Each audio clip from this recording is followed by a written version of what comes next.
Alright, we're going to get started with Boy Called Bat again. You guys did chapter 19 yesterday, so we will be doing chapter 20, 21, and 22 today. Chapter 20, Problems.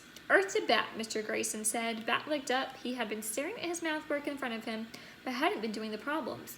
Usually Bat liked math problems because he was good at them and they made sense. Usually Bat asked for extra math problems when he was done with his regular math problems.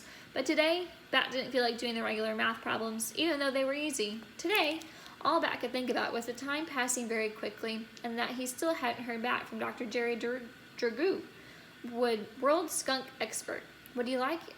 You look like you're having a hard time focusing today, Bat, Mr. Grayson said.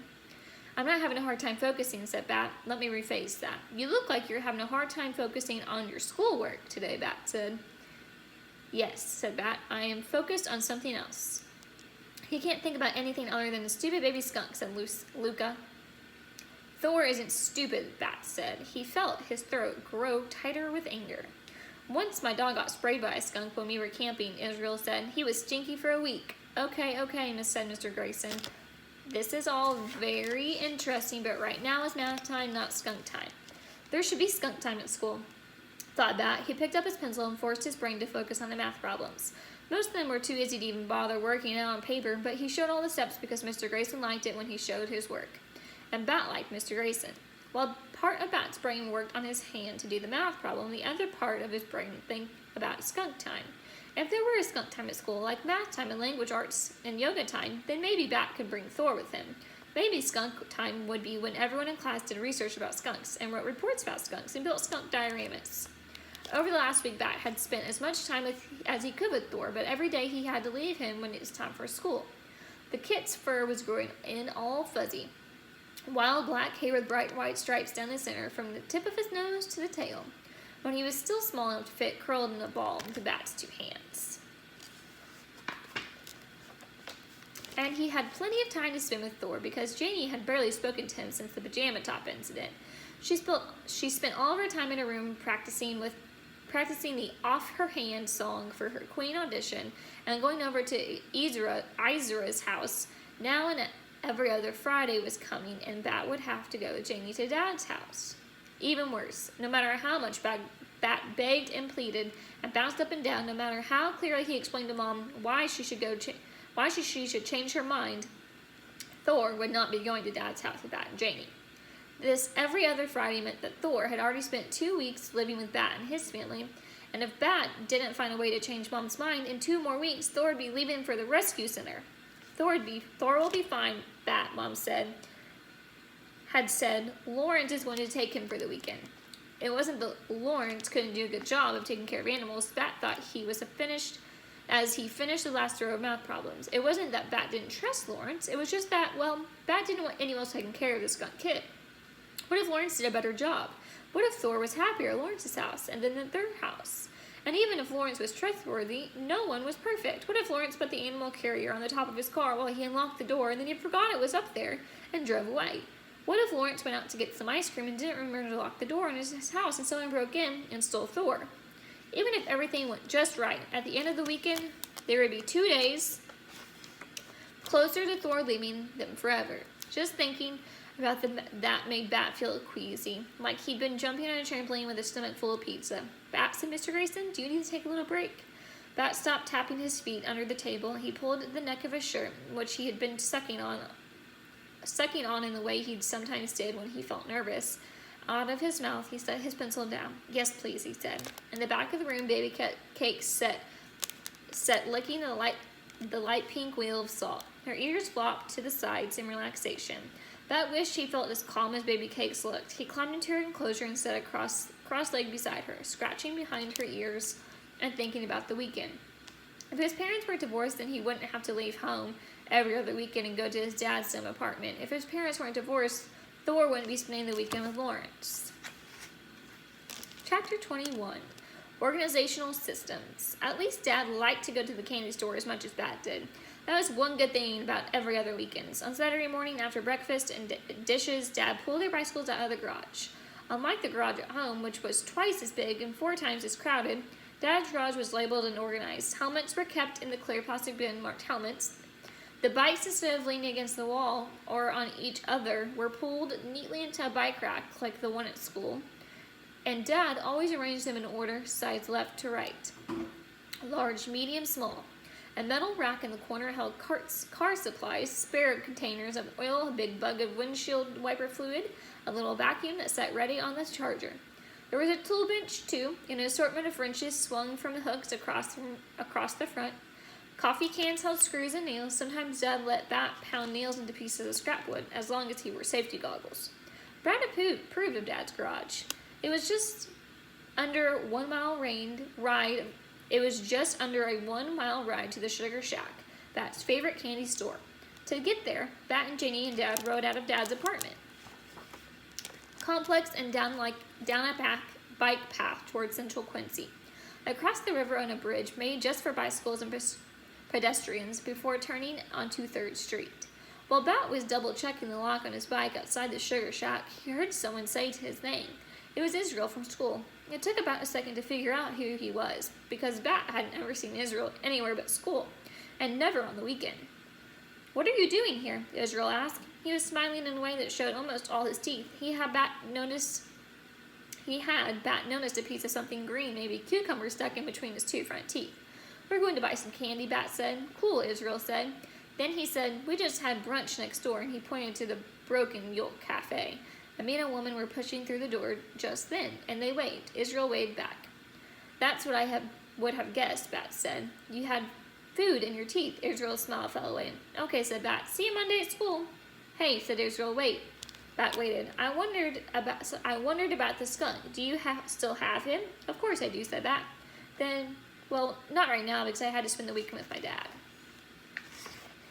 "Oh," said Israel. "I didn't know your parents were divorced." Bat didn't say anything to that because it wasn't a question. Still, Israel stood there on the sidewalk like he was waiting for Bat to say something.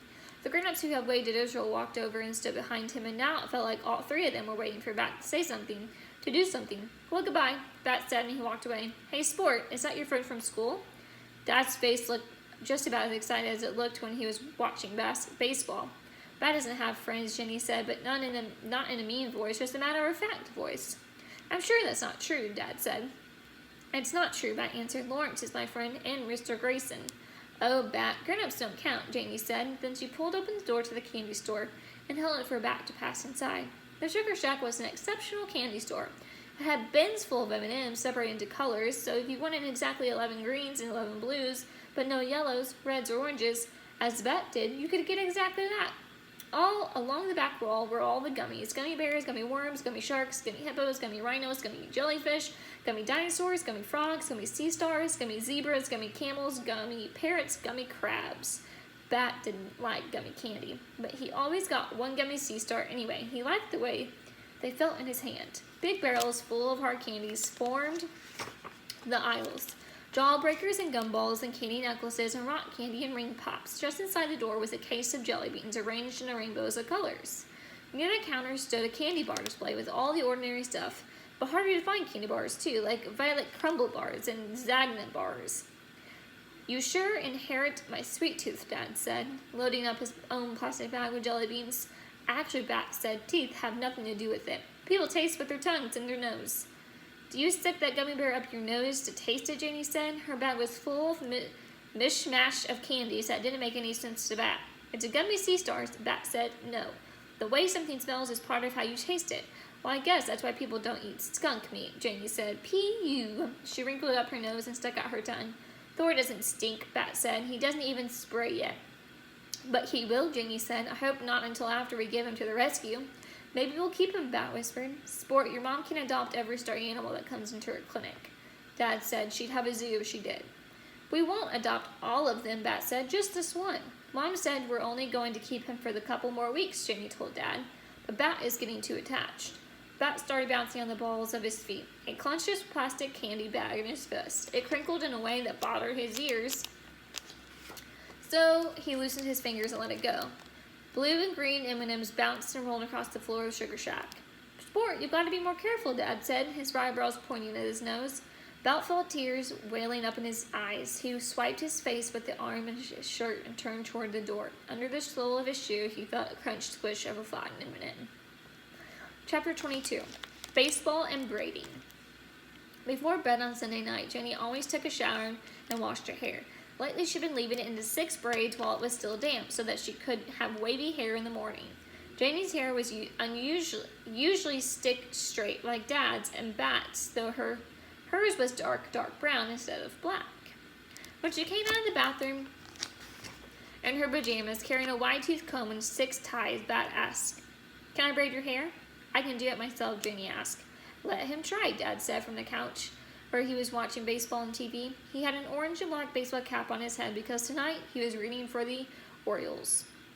He had a collection of caps for all the teams he liked, and whenever one of his teams was playing, he'd select the right baseball cap from the top shelf in his closet and wear it for the whole game. Dad said he didn't believe in luck, but it was sort of seemed like he did. "Okay," said Janie, "but if you mess up the braids, I'm going to redo them." She sat cross-legged on the floor, facing the TV. Bat sat behind her on the couch next to Dad. Janie handed him a comb. Bat started combing at the bottom, the way Janie had taught him, so that he wouldn't pull her hair. He worked out all the little tangles with the teeth of the comb and made it up the way toward the top of her head. Soon he could pull the comb straight through her hair from the very top ends without snagging at all. Then he divided her hair into 6 sections, 2 in the front, 2 in the middle, and 2 in the back. The back 2 sections looked a little thicker than the others, but Bat didn't think Janie would notice. He picked up the front left section of hair and started braiding. "Go, go, go," Dad yelled at the TV when the baseball players had made a good hit, and he was running as fast as he could around the bases. "I think baseball is the most boring game you watch," Janie said.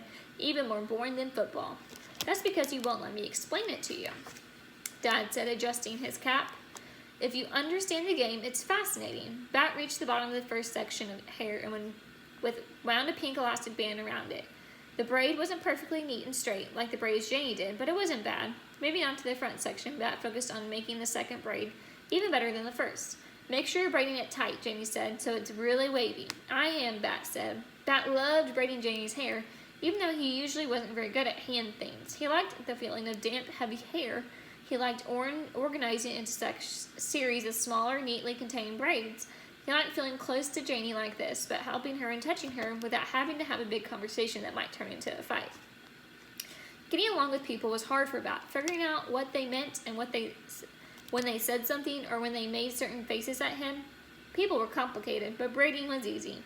There, he'd finished the second braid and wrapped the end in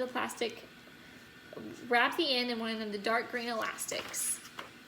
Janie reached and touched the braid, then pulled it to the front of her face, and she could see it. "Not bad," she said. "Yes," yelled Dad. He stood up from the couch, grabbing the cap from his head and waving it around. It wasn't the same as being at home. Mom wasn't here, Thor wasn't here, but maybe every other weekend could be okay. And that is the end of chapter 22.